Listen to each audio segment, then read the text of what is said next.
Lesson 167. There is one life, and that I share with God. There are not different kinds of life, for life is like the truth.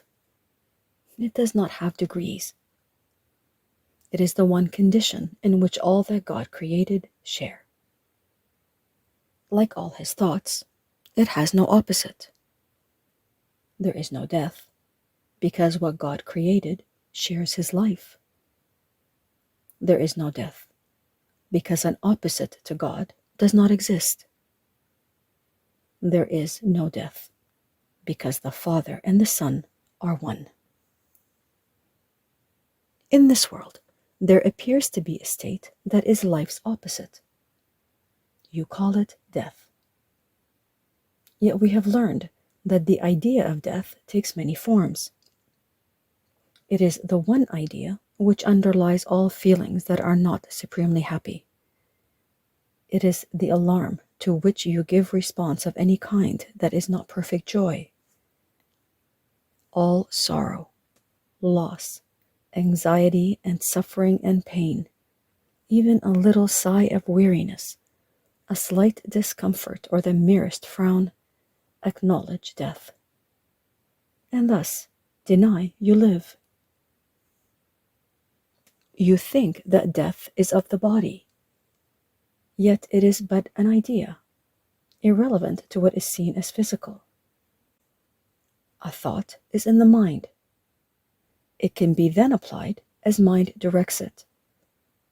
But its origin is where it must be changed, if change occurs. Ideas leave not their source. The emphasis this course has placed on that idea is due to its centrality in our attempts to change your mind about yourself. It is the reason you can heal. It is the cause of healing. It is why you cannot die. Its truth established you as one with God. Death is the thought that you are separate from your Creator. It is the belief conditions change, emotions alternate, because of causes you cannot control, you did not make, and you can never change. It is the fixed belief ideas can leave their source and take on qualities the source does not contain, becoming different from their own origin, apart from it in kind, as well as distance, time, and form. Death cannot come from life. Ideas remain united to their source. They can extend all that their source contains. In that, they can go far beyond themselves. But they cannot give birth to what was never given them. As they are made, so will their making be. As they were born, so will they then give birth. And where they come from, there will they return. The mind can think it sleeps, but that is all.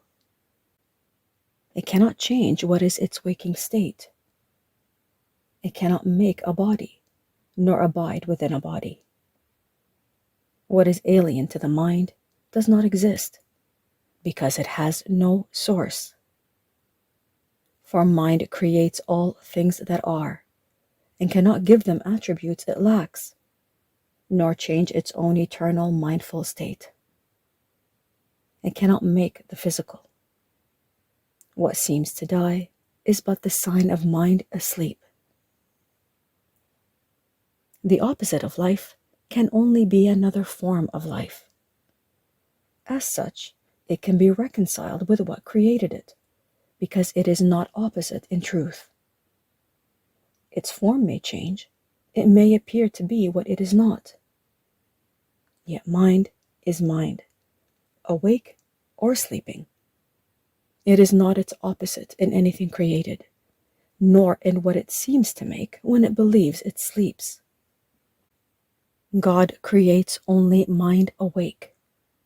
He does not sleep, and his creations cannot share what he gives not, nor make conditions which he does not share with them. The thought of death is not the opposite to thoughts of life. Forever unopposed by opposites of any kind, the thoughts of God remain forever changeless, with the power to extend forever, changelessly, but yet within themselves, for they are everywhere. What seems to be the opposite of life is merely sleeping. When the mind elects to be what it is not, and to assume an alien power which it does not have, a foreign state it cannot enter, or a false condition not within its source, it merely seems to go to sleep for a while. It dreams of time, an interval in which what seems to happen never has occurred. The changes wrought are substanceless, and all events are nowhere. When the mind awakes, it but continues as it always was. Let us today be children of the truth, and not deny our holy heritage. Our life is not as we imagine it. Who changes life because he shuts his eyes, or makes himself what he is not because he sleeps, and sees in dreams an opposite to what he is? We will not ask for death in any form today, nor will we let imagined opposites to life abide even an instant where the thought of life eternal has been set by God himself. His holy home we strive to keep today as he established it, and wills it be forever and forever. He is Lord of what we think today, and in his thoughts, which have no opposite, we understand there is one life, and that we share with him, with all creation, with their thoughts as well, whom he created in a unity of life that cannot separate in death and leave the source of life from where it came. We share one life because we have one source, a source from which perfection comes to us, remaining always in the holy minds which he created perfect. As we were, so are we now, and will forever be. A sleeping mind must waken, as it sees its own perfection mirroring the Lord of life so perfectly, it fades into what is reflected there.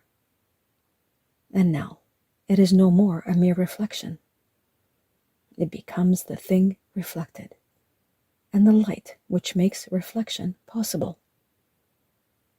No vision now is needed, for the wakened mind is one that knows its source, its real self, its holiness.